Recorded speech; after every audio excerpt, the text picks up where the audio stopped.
Hi అండి, అందరు ఎలా ఉన్నారు? బాగున్నారా? ఈరోజు మనం క్రిస్పీ రవ్వ దోశ ఎలా చేసుకోవాలో ఈ వీడియోలో చూసేద్దామండి.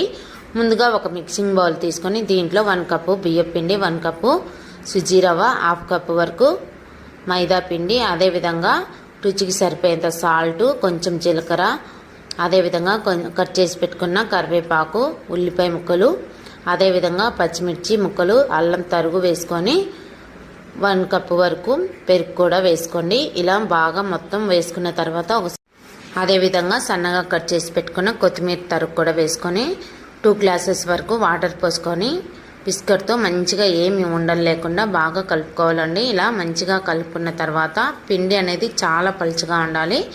దోశ పెనం బాగా వేడైన తర్వాత మీడియం ఫ్లేమ్లో పెట్టుకొని కలుపుకున్న పిండిని ఒక గరిటె వేసుకొని పైన ఆయిల్ వేసుకొని లో ఫ్లేమ్లో ఒక 2-3 మినిట్స్ అలాగే కాల్చుకోవాలండి. అంతేనండి, క్రిస్పీ రవ్వ దోశ రెడీ అయింది. నచ్చితే